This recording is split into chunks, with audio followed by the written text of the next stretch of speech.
We have another ratchet tubi mess today. It all starts when a realtor, Ava, gets a call from Sean Mitchell, a man she had met at a joint a few days ago. They chat a little and agree to go on a date. Right after the call, Sean's mother, Karen, calls him and tries to tell him to move on from his late girlfriend, but he brushes her off.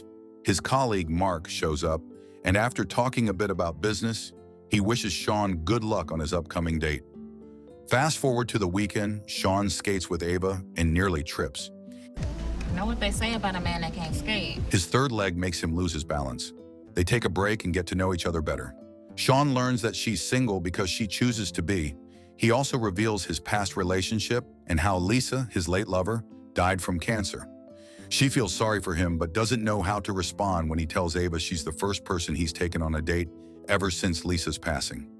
As time passes, they hang out more often and get closer to each other. On their sixth date, Ava learns that Sean comes from a family of lawyers, and it's what inspired his career path. As for her, she reveals she's adopted, and Sean offers to help her find her biological parents if she's interested. As they converse, Ava makes it known that they aren't in a relationship until she's asked out the proper way, so Sean asks her on a piece of paper, and she says yes. Now that they are a couple, he takes her to his place right after the date, and let's just say these two are fine. After calming their nerves, Sean tells Ava that he wants to introduce her to his mom. Later that evening, they drive to Sean's parents' place. But before entering, Sean warns Ava that his mom is a little different, but Ava tells him that all mothers love her. Still, Sean tells her not to mind her attitude. Once Sean introduces Ava to them, Karen immediately stares daggers at her. Oh, we got a literal black Karen. Lee, on the other hand, warmly welcomes Ava, and a few seconds into dinner, he engages in small talk with her, but Karen shows her displeasure. She talks down on Ava and treats her like she's nobody till Ava crashes out on her. Despite everyone at the table trying to stop Karen, the old lady continues to hurl painful words at Ava. Ava tells Karen that she sees why Sean doesn't want to bring women into her house. With that, Ava takes her leave. Sit your ass down. Classic Karen. Daddy, don't play. As Sean drives Ava home, Ava vents for not defending her while his mom attacked her. But he tells her that there's nothing he could have done that would have changed the outcome. Sean calms her, assuring her that he loves her no matter what. The next day, Claudette, Ava's white mama, notices Ava's mood, so she curiously asks about last night's dinner. Ava informs her how badly the dinner went, and Claudette says if Sean is the right one, then Karen will eventually come around. I love you, Mom, but you overcooked these grits, girl. As the days pass, Sean makes up his mind to propose to Ava, so he gets an engagement ring. Around that time, he meets outside with his parents and informs them of his decision. Lee is delighted to hear this, but Karen is against his decision. Instead, she introduces him to Ramona. And you already know Ramona's hole is pulsating Sean's name in Morse code. Sean gets pissed but calmly leaves. Lee, who knew nothing about it, is disappointed at his wife's shenanigans.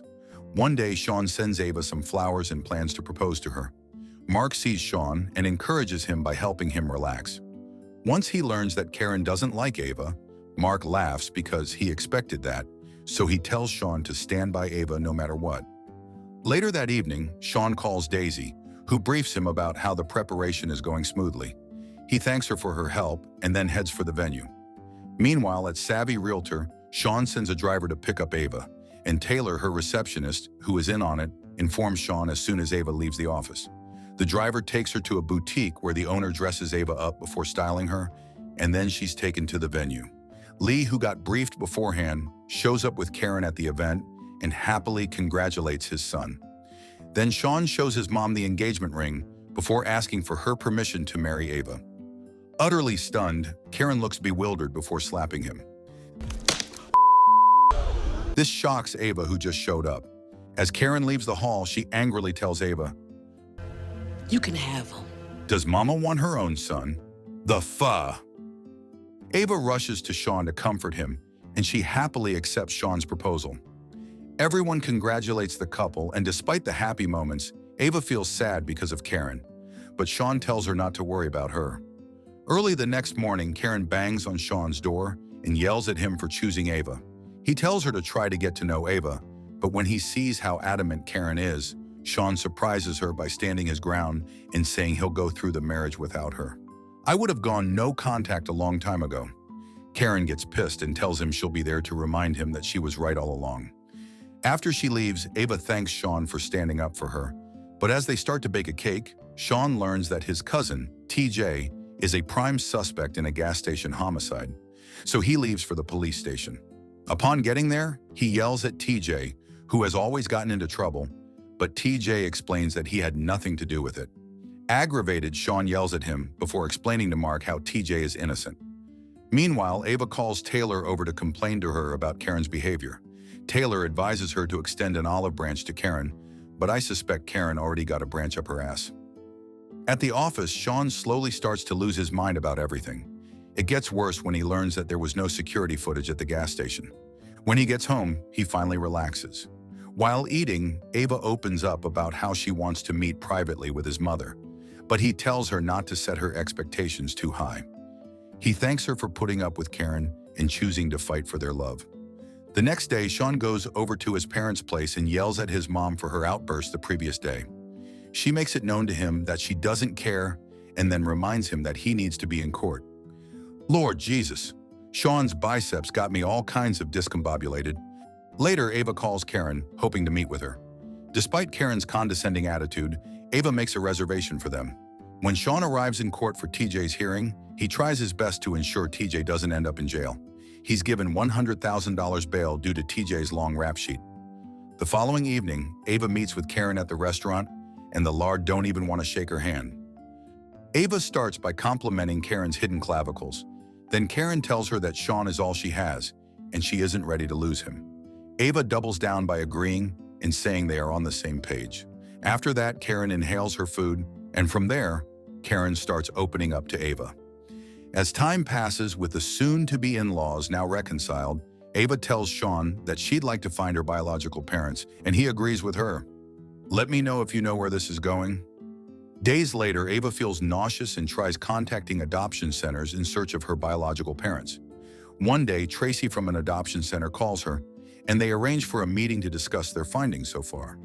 Once Ava learns the company is in Kentucky, she flies there on Friday, and from her meeting with Tracy, she gets a file that shows her birth parents' residence. When she gets there, she knocks on the door asking for Bill. As soon as Bill shows up, she tells him she's his daughter. Y'all, my ride is here. Back in Michigan, Sean thanks his mom for finally softening up to Ava. Then he reveals he wants to have a child. Surprised, Karen tells him to get on with it because Ava's almost 40. In Kentucky, Ava learns that Bill never knew he had a daughter because her mother, Evelyn, totally cut him off, and she never revealed she was pregnant. Then the two catch up on what they've missed out on. The very next day, Taylor comes to Kentucky and happily meets Ava, who takes her to meet Bill at a restaurant. Hello, Mr. Daddy. I said daddy to my real dad. And I'm picturing myself as your stepmother. Girl, same here. Bill is fine. Then Bill takes them on a tour around town after learning they would be going back to Michigan. Bill takes them to Evelyn's old house and talked about how he would sneak into Evelyn's room upstairs. Well, thank God I live on the first floor. The next day, after arriving in Michigan, Ava happily hurries home and briefs Sean about the meeting. She shows him Bill's picture and tells him she can't wait for them to meet. Thinking about it, Sean suggests they invite Bill over to meet the whole family. So Ava calls him, and Bill promises to show up the following weekend. That weekend, Bill walks in. Ava excitedly introduces Bill to everyone at the table. Once Karen shows and she sees Bill, she drops it and scurries off. Confused, everyone wonders what's going on, and even Bill coughs while asking if he can use the restroom. Once Bill excuses himself, he goes outside, and Karen shows up and says he can't believe what she has done. Karen trembles and walks off, leaving Bill to go back inside. In the restroom, his cough gets worse, and he notices blood on the tissue, but he fixes himself up and returns to the dining table. By then, Ava's foster parents take their leave, and they congratulate Bill on his reunion with Ava. Since it's late, Sean asks Bill to sleep over at his place, but Bill declines and chooses to stay at a nearby hotel. The next morning, Karen shows up at the hotel to speak with Bill privately. When they get to his room, she asks him how much he needs to stay away from them, but Bill refuses to leave and points out that Ava and Sean are engaged siblings. Y'all can't tell me you didn't see that Sweet Home Alabama coming. She blames him for leaving her alone in the past and joining the army, but he reminds her that he wrote to her lots of times, but she never replied. Bill then notes that he's calling Ava to tell her the truth, but as soon as he turns around, Karen bludgeons him in the head with a decorative piece. Moments later, Ava tries Bill's number several times, but it doesn't go through, so she leaves for his hotel and finds him unconscious in his room. After rushing him to the hospital, the doctor informs the couple that Bill suffers not only from a concussion, but he also has cancer. Ava is devastated. When she sees her father, he tries to tell her who her mother is, but then... There's something you should know. Heartbroken, the families carry out his memorial, but right after that, Ava curiously looks for clues to find her mom. She informs Sean about it, and he offers to work with her on the case. Later, Ava contacts Tracy, and while she waits for feedback, she asks Sean to follow her to Kentucky to go through Bill's stuff before it is disposed of. Sean is annoyed because he has a busy schedule with court hearings and isn't able to help her, so Ava goes herself. At Bill's home, she goes through his stuff and finds out that fat-back Karen is her mother. Devastated, she heads back home and calls Sean to go to his parents' place.